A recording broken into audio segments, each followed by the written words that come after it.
क्या है कुछ गिरफ्तारियां भी हुई, इसमें क्या स्थिति है? अभी जो हल्द्वानी में बनभूलपुरा क्षेत्र में नगर निगम की एक प्रॉपर्टी है, उस पर इंक्रोचमेंट है काफ़ी लंबे समय से। उसके लिए क्योंकि हमारी लगातार इंक्रोचमेंट रिमूवल की ड्राइव पूरे हल्द्वानी में चल रही है, तो यहाँ पर भी एक नोटिस दिया गया था। 30 तारीख को एक नोटिस दिया गया था कि स्ट्रक्चर इलीगल है, नगर निगम की लैंड पर बना है, आप लोग इसको हटा लें स्वयं, अन्यथा बलपूर्वक इसको नगर निगम के द्वारा हटा दिया जाएगा।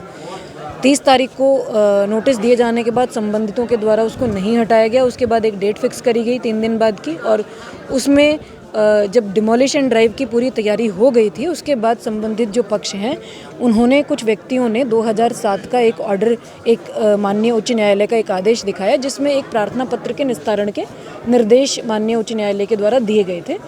उसका डिस्पोजल क्योंकि हमारे स्तर पर पेंडिंग था, इसलिए हमने उस रात को ड्राइव को रोक दिया गया था, पूरी तैयारी होने के बाद भी। क्योंकि प्रशासन का पूरा प्रयास ये था कि जो भी कार्रवाई हो वो वैधानिक तरीके से हो, किसी भी व्यक्ति का पक्ष सुने बिना किसी भी प्रकार की ऐसी एक्शन ना ली जाए। तो उस प्रार्थना पत्र का डिस्पोजल हम लोगों ने अगले दिन किया। इस बीच संबंधित पक्ष माननीय उच्च न्यायालय में प्रार्थना पत्र लेकर गया, जिसमें नगर निगम की डिमोलिशन ड्राइव को रोके जाने की प्रार्थना की गई और नोटिस को वापस लिए जाने की प्रार्थना की गई। आज की सुनवाई में माननीय उच्च न्यायालय द्वारा उस पर रोक लगाने से मना कर दिया। किसी भी प्रकार का रिलीफ जो है वो याचिकाकर्ताओं को माननीय उच्च न्यायालय के द्वारा नहीं दिया गया, क्योंकि नगर निगम ऑलरेडी इस एक्शन को ले चुका था, सिर्फ निस्तारण के लिए उसको रोका गया था। इसलिए नगर निगम ने अपनी टीमों को मूव कराया।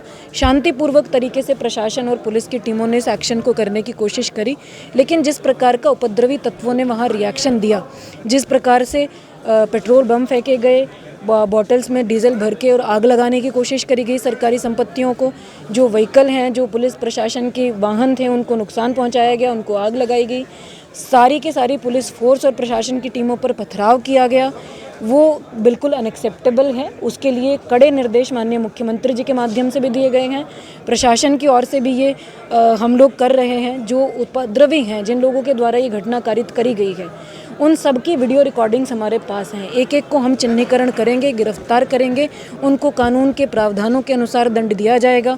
जो सरकारी संपत्ति को नुकसान हुआ है उसकी वसूली संबंधितों से करी जाएगी, जो निजी संपत्ति को नुकसान हुआ है उसकी वसूली करी जाएगी। अभी हॉस्पिटल का मैंने निरीक्षण किया है, काफ़ी सारे लोग जो जिनको पत्थर लगे हैं, जिनको किसी भी प्रकार की इंजरी हुई है, वो यहाँ हॉस्पिटल भेजे जा रहे हैं। हॉस्पिटल के पूरे प्रशासन को ये अलर्ट रखा गया है, किसी भी प्रकार की इमरजेंसी सिचुएशन के लिए लोगों की जान के साथ प्रशासन की जो टीमें हैं, पुलिस फोर्स की जो टीमें हैं, उनकी जान के साथ किसी भी प्रकार का जो है खिलवाड़ बर्दाश्त नहीं किया जाएगा। ये भी सख्त निर्देश दिए गए हैं कि शांति व्यवस्था हल्द्वानी की बनी रहे, जो हल्द्वानी शहर के अंदर किसी भी प्रकार का उपद्रव ना होने पाए आगे आने वाले दिनों में भी, और आज रात में भी। प्रशासन का पूरा फोकस इसी बात पर है। हम लोग सारी टीमें लगी हुई हैं, फोर्स अतिरिक्त आ गई है, यहाँ पर पैरामिलिट्री पहुँच रही है, तो किसी भी प्रकार का जो कानून व्यवस्था है उसके साथ समझौता नहीं किया जाएगा। लगातार लोगों को आइडेंटिफाई करा जा रहा है, लगातार गिरफ्तारियां करी जा रही हैं। कैजुअलिटी के संबंध में आधिकारिक सूचना हम लोग आपको पुष्टि होने के बाद ही दे पाएंगे, तो पुष्टि होने के बाद आपके साथ वो सूचना शेयर कर दी जाएगी। गिरफ्तारी लगातार चल रही हैं लोगों की, जो उपद्रवी हैं उनको चिन्हित करा जा रहा है, भेजा जा रहा है। अभी पूरा प्रयास प्रशासन और पुलिस का ये है कि बनभूलपुरा क्षेत्र में भी और हल्द्वानी के अन्य क्षेत्रों में भी शांति व्यवस्था बनी रहे, फर्दर किसी भी प्रकार का प्रॉपर्टी का या जान का डैमेज ना होने पाए, किसी भी व्यक्ति को कोई नुकसान आगे ना होने पाए, और हम शहर की कानून व्यवस्था को सुचारू कर पाए।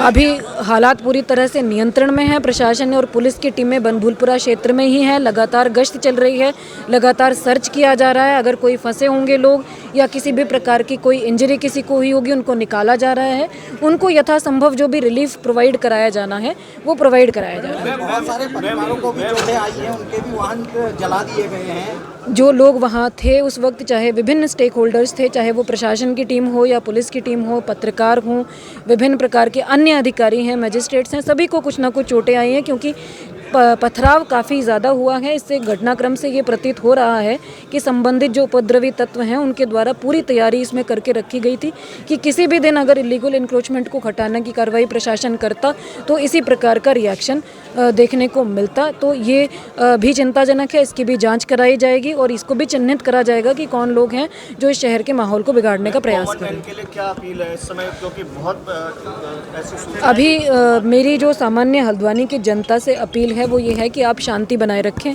अपने घरों में रहें। हमने कर्फ्यू का ऑर्डर आपकी सुरक्षा के लिए किया है। आप लोग अपने आप को सुरक्षित रखें, अफवाहों पर ध्यान ना दें। जो आधिकारिक सूचनाएं समय समय पर आप तक पहुंचाई जा रही हैं सिर्फ उन्हीं को आप मानें। किसी भी प्रकार के बहकावे में ना आए, किसी भी प्रकार के किसी भी दंगाई या उपद्रवी व्यक्ति के भड़काने में ना आए। अपनी सुरक्षा का और परिवारजनों की सुरक्षा का ध्यान रखें। हम सबकी पूरी जिम्मेदारी ये बनती है कि हम हल्द्वानी शहर की व्यवस्था को बिगड़ने ना दें। कैसे हुआ ये? हम वहाँ तोड़ने के लिए जैसे पहुँचे तो चारों तरफ से वहाँ रास्ते में भी जा रहे थे हम जब स्टार्टिंग में, तो वहीं से पत्थर मारने स्टार्ट कर देते। बड़ी मुश्किल से फोड़ हमने रोक राख के आगे तक पहुँचे, वहाँ पे जहाँ पे मेन पॉइंट था जहाँ पे तोड़ना था, तो वहाँ पे पहुँचे तो सब लोग किनारे पे, कोई इस गली से आ रहा है, कोई उस गली से पत्थर मार रहा है। बड़ी मुश्किल से एक गली में रोक रहे थे तो कोई पीछे साइड से आ रहा था। चारों तरफ से हमें घेर लिया। वहाँ टारगेट कौन था? टारगेट हम ही लोग थे, हम ही लोगों को पत्थर मारे गए। और क्या कहते हैं, जब वो जो मस्जिद जो तोड़ा जा रहा था, जो मेन पॉइंट था वो जैसे हम तोड़ा हमने उसको तोड़ने लगे तो लास्ट ही हो गया था, लगभग अंधेरा होने वाला था। तो हम जब निकल लेते तो फिर निकलते समय ज़्यादा हुई तो सब लोग सिर्फ सब पीछे पीछे आ गए हमारे। हम जिस पॉइंट से आ रहे थे निकलते हुए तो कुछ जवान पीछे छूट गए, तो कुछ जवान हमारे घायल भी हुए बस। हाँ, ये जो अभी ये साथ के जो अभी जिनके पसली टूटी हुई है, तो गाड़ियों में जो निकले हैं उनके गाड़ियाँ तोड़ के उसके अंदर पत्थर मारे गए। यहाँ भाटे टूटे हैं बहुत लोगों के, कुछ गाड़ियाँ भी जलाई, गाड़ियाँ जला दी हैं बिल्कुल। और क्या कहते हैं, एक पेट्रोलिंग की कार वो गाड़ी जला रखी है, और एक ट्रैक्टर जला रखा है, जो नगर निगम का ट्रैक्टर जला रखा है, और बहुत सारी गाड़ियाँ जलाई, बाइकें जलाई है रास्ते में।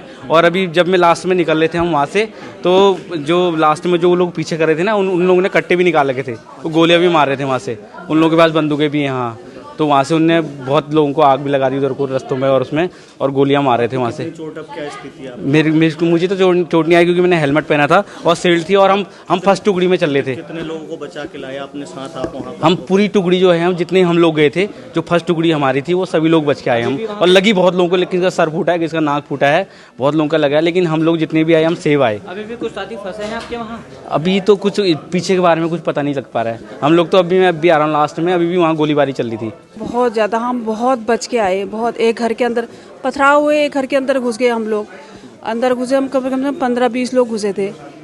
उसके बाद बाहर से जो है फिर उन्होंने आग लगाने की कोशिश करी, पथराव करे, सब कुछ करा उन्होंने। बड़ी मुश्किल से जान बचा के आए हम लोग। फिर हमारा फोर्स, काफ़ी देर बाद हमारा फोर्स आया, फिर निकल के आए। जो पत्थर लगे ऊपर से इधर उधर से, बहुत कंडीशन खराब, बहुत ज़्यादा, बहुत मुश्किल से बच के आए हम लोग आज। कितने लोग थे? कितने लोग? हम लोग तो अरे पूछो मत, हर जगह से, हर गलियों से, हर जगह से पथराव हो रहे थे वहाँ पे। तो हर गली, छतों से भी, घरों नीचे से भी, क्योंकि गलियाँ घेर ली थी उन लोगों ने, चारों तरफ से गलियाँ भी घेर ली थी, छतों से भी आ रहे थे। बहुत लगे, बहुत ज़्यादा। अभी आपके वहाँ साथी कब फंसे हैं? अब हमें नहीं पता। हम लोग भी 15-20 लोग एक घर के अंदर दबे पड़े थे, मतलब बहुत मुश्किल से बचे थे हम लोग। फिर वहाँ से हम लोगों ने फ़ोन करा, इधर उधर फ़ोन करा, लोकेशन भेजी। वो लोग, जिस आदमी ने हम लोगों को बचाया उसको भी गालियाँ करी उन लोगों ने, उनके मकान तोड़ दिए, उनके दरवाजे तोड़े उसने। फिर फोर्स आया हमारा, बड़ी मुश्किल से भी फोर्स, जब लोकेशन देखी फोर्स आया, उसके बाद जाके हम लोगों को बाहर निकाला। फिर हम बच के आ रहे थे तो ऊपर से शीशे वगैरह सब फेंके, यहाँ लगी, अंदर तक लग गया, पूरा पत्थर लगा, ईंट लगा, सब कुछ लगा। फिर ऊपर से भी शीशे वगैरह भी फेंके उनने, बोतलें फूकी, ईंट, और रास्ते में जो है जाम लगा दिया था। बड़ी मुश्किल से, मतलब गिरते पड़ते आए हम लोग। मरहम पट्टी हो गई है अभी आपकी? हाँ, इंजेक्शन लग गया है। अब ठीक है पहले से? दर्द हो रहा, चला नहीं जा रहा मुझसे बिल्कुल भी, और इंजेक्शन भी लग गया, एक्सरे भी हो गया अभी।